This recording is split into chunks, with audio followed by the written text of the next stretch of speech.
کانوا من قبل یستفتحون علی الذین کفروا. یہ جو بنی اسرائیل والے یہ جو نبیوں کے ماننے والے ہیں، ان کا طریقہ تھا جب بھی کسی سے لڑائی کے لیے جاتے، جنگ ہوتی، تو جنگ سے پہلے نبیوں نے جو بتایا ہوا تھا کہ ایک ایسا بندہ اور ایک ایسی ہستی اور ایک ایسی شخصیت آنے والی ہے جو نبی آخر الزمان ہوگی، ان کو سمجھ آ گئی کہ یار وہ اللہ کا محبوب ہے. کانوا من قبل، کانوا یستفتحون. یہ شاہ صاحب بیٹھے تو پوچھے فعل مضارع پر لفظ کانا داخل کریں تو ماضی استمراری کا فائدہ دیتا ہے، پاسٹ کنٹینیوز. کیوں نہیں؟ گزرے ہوئے زمانے میں کام کا جاری رہنا پایا جائے. کا امتوں کا یہ عمل رہا ہے، تعامل امم رہا ہے کہ وہ نبی پاک کی آمد سے پہلے کافروں پر فتح مانگنے کے لیے نبی پاک کا ذکر کر کے اور آپ کا وسیلہ دے کے دعا کیا کرتے تھے. اور پھر جناب آدم سے پوچھئے کہ 300 سال جنت سے آنے کے بعد روتے رہے یا اللہ معاف کر دے، یا اللہ معاف کر دے، مجھے اس درخت سے نہیں کھانا چاہیے تھا. یہ 300 سال جو دعا کی یہ بھی عبادت ہے. یہ کیا ہے؟ اللہ سے معافی مانگنا بہترین عبادت. 300 سال روتے رہے اور 300 سال کے بعد ایک دن خیال آیا کہ یا اللہ اپنے محبوب نبی محمد الرسول اللہ کے بدلے اور صدقے مجھے معافی عطا فرما دے. اللہ نے پوچھا آدم تجھے کس نے بتایا کہ میرا محبوب محمد ہے؟ آدم سے پوچھا آدم تجھے کیسے پتا چلا کہ میرا محبوب محمد ہے؟ آدم نے کہا یا رب العالمین جب تو نے مجھے پیدا کیا تھا، جب میرے جسم میں جان کو ڈالا تھا، جب میں نے آنکھیں کھولی تھی، عرش کے پایوں پر لکھا ہوا تھا لا الہ الا اللہ محمد رسول اللہ. جب میں نے وہاں دیکھا کہ تیرے نام کے ساتھ ایک اور نام لکھا ہوا ہے تو میں نے جان لیا کہ وہ تیرا کوئی پیارا ہی ہوگا، جس کا نام تو نے اپنے نام کے ساتھ لکھا ہے، اس لیے اس کے وسیلے سے دعا کی ہے. اللہ نے کہا جا میں نے تجھے معافی عطا فرما. یہ آدم بھی رسول اللہ کا ذکر کرتے رہے اور یہ قرآن میں ہے، یہ قرآن میں ہے.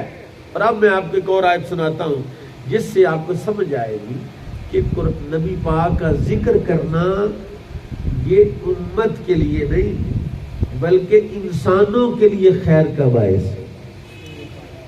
کافر بھی رسول اللہ کا ذکر کرتے. کون؟ کافر بھی رسول اللہ کا ذکر کرتے. جتنے شعراء گزرے ہندو ہوں سکھ ہوں وہ میرے نبی کی نعتیں پڑھتے رہے. اور پھر قرآن کیا کہتا ہے؟ قرآن نے دعا نہیں کرتی. قرآن نے کہا وَرَفَعْنَا لَكَ ذِكْرَكَ، محبوب ہم نے تیرے ذکر کو تیرے لیے بلند کر دیا ہے. رسول پاک نے حضرت جبرائیل امین سے پوچھا جبریل یہ میرا ذکر اللہ نے کیسے بلند کیا، کیسے بلند کیا میرا ذکر، مجھے پتہ تو چلے. جبریل نے کہا یا رسول اللہ آپ کا ذکر اللہ نے اس طرح بلند کیا ہے کہ اپنے ذکر کے ساتھ آپ کے ذکر کو جوڑ دیا ہے. اب جہاں جہاں اللہ کا ذکر ہوگا وہاں وہاں رسول اللہ کا ذکر ہوگا.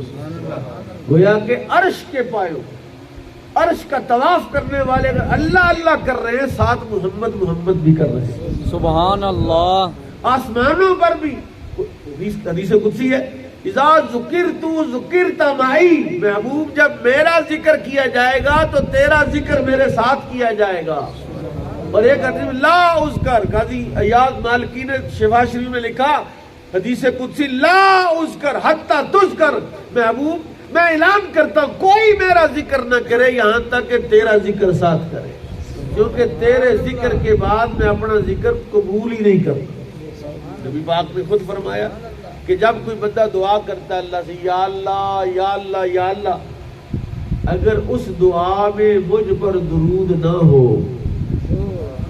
اس دعا میں مجھ پر درود اللہ دعا قبول ہی نہیں کرتا.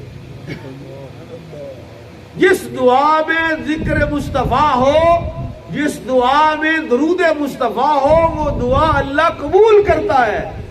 اور یہ دیکھیں ہمارا اہل سنت کا شعار دیکھیں ہماری کوئی دعا ہوتی نہیں جس میں آخر میں درود شریف نہیں ہوتا.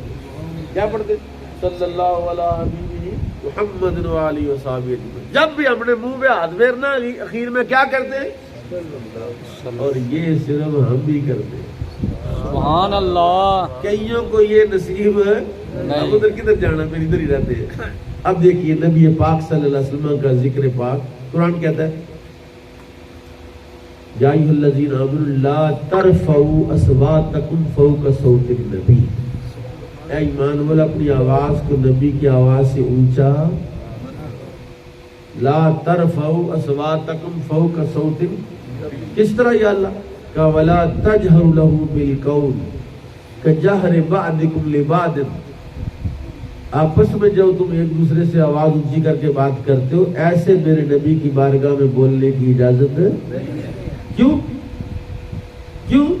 کہ اگر تم نے ایسا کیا ان تحبط اعمالکم وانتم لا تشعرون. ساری نمازیں، سارے روزے، سارے حج برباد کر کے رکھ دوں گا اگر تم نے ایسا کیا. اچھا فرمایا ان الذین یغضون اصواتهم عند رسول اللہ. جو رسول اللہ کی بارگاہ میں اپنی آوازوں کو نیچا رکھتا ہے، جو نبی پاک کی بارگاہ میں اپنی آواز کو، اولئک الذین امتحن اللہ قلوبهم للتقوی. وہی لوگ ہیں جن کے دلوں کو اللہ نے تقوی کے لیے چن لیا ہے. میں آپ کو بتاتا ہوں یہ ترکوں نے مسجد بنائی جب خلافت عثمانیہ تھی، مسجد کی توسیع کی. تو مسجد کی توسیع میں جو اینٹیں، آپ کو تو مستری اینٹیں توڑتے ہیں، اللہ نے مستری کو ہدایت دے. اب تو اینٹ بڑی مہنگی ہو گئی، 17-18 روپے کی اینٹ. جب وہ تیسی مارتے ہیں تو بندے کے کلیجے کو ایسے ہاتھ پڑتا ہے، یار 17 روپے 5 ہے. تو یہ شروع سے ہی توڑتی آئے اینٹیں، تو نہیں توڑنے لگے یہ. تو جب اینٹیں توڑتے تھے تو آواز آتی تھی. خلیفہ نے آرڈر دیا ہے میری بات سنو، قرآن کہتا ہے بارگاہ رسالت میں آواز اونچی نہیں ہونی چاہیے.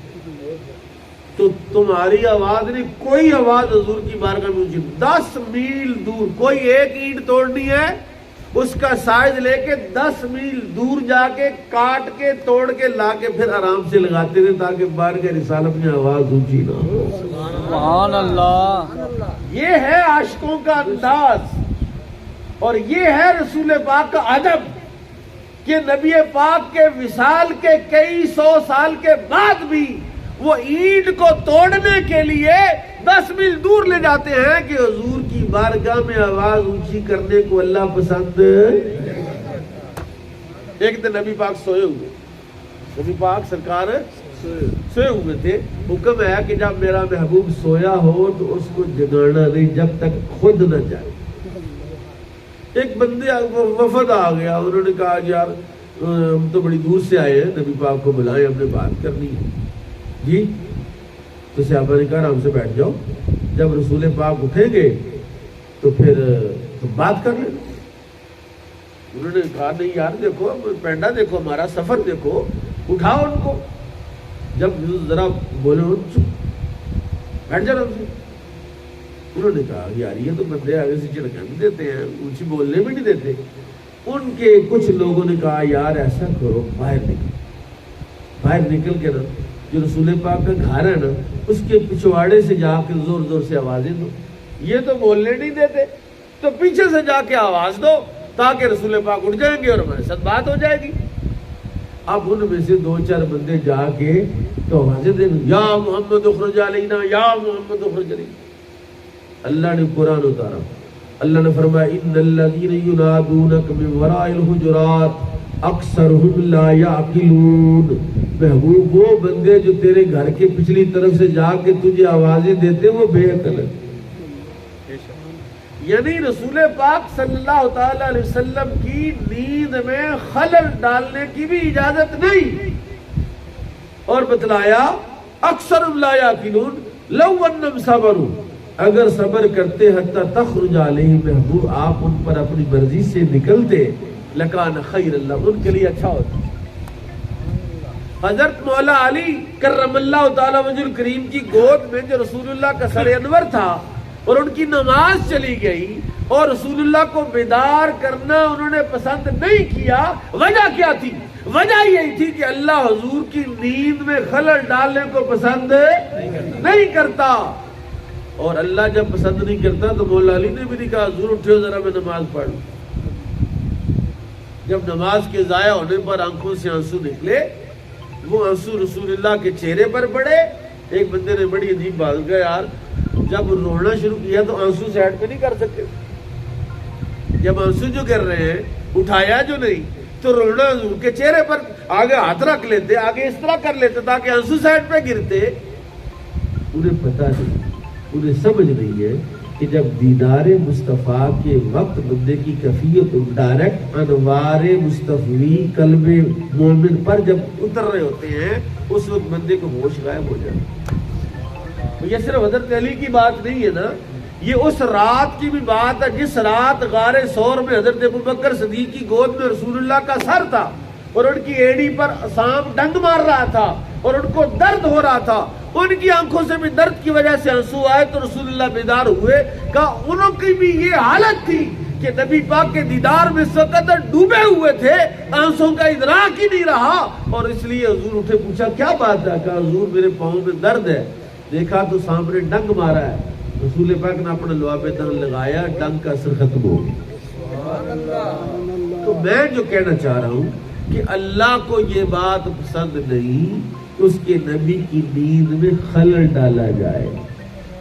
ایک دفعہ اللہ نے بھی نبی پاک کو بیدار کیا ہے، سوئے ہوئے تھے، اللہ نے کہا جاؤ جبریل نبی پاک کو لے کے آؤ معراج کی رات۔ جبریل آئے، حضور سو رہے تھے، عرض کیا اللہ رب العالمین دروازے پہ دستک دی جائے۔ کہا نا دستک دینے کی اجازت نہیں، حضور کو نہیں اٹھانا، دیوار میں سے داخل ہو، چھت میں سے داخل ہو، اور جن اندر آ جاتے نا تو فرشتے کو اللہ نے قوت دی ہے، وہ چھت کے ذریعے سوراخ کے ذریعے جیسے بھی اندر گئے۔ کہا اب کیا حکم ہے؟ فرمایا اب اپنے ہونٹوں کو، نورانی ہونٹوں کو نبی کے تلووں کے ساتھ ٹچ کرو۔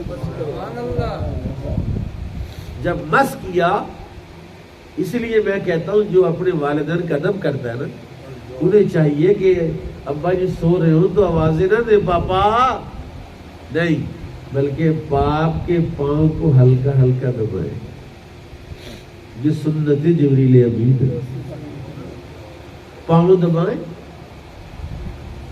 پاؤں دبانے سے ابا جی اٹھ جائیں گے، ابا جی تو ویسے بھی اٹھ جائیں گے، ہلائیں گے تو پھر بھی اٹھ جائیں گے، لیکن ادب کا تقاضا یہ ہے تمہیں اللہ فیض یاب کر دے گا اس وقت جب تو اپنے باپ کی عزت کرے گا، جب تو اپنی ماں کی عزت کرے گا، جس طرح اللہ نے فیض یاب کیا ہے جبریل امین کو کہ انہیں حکم ہوا کہ نبی کے پاؤں کی تلووں کو بوسہ دو، انہوں نے بوسہ دیا، حضور بیدار ہوئے۔ پوچھا جبریل کیا بات ہے؟ انہوں نے کہا ان اللہ اشتاق الی لقائک یا محمد، اللہ آپ سے ملاقات کا مشتاق ہے۔ تو اللہ تعالیٰ نے نبی پاک صلی اللہ تعالی علیہ وسلم کا ذکر نہ صرف قرآن میں کیا بلکہ ذکر کو پسند کیا۔ اللہ تعالیٰ مجھے اور آپ کو ذکر مصطفیٰ کی دولتوں سے سرفراز فرمائے۔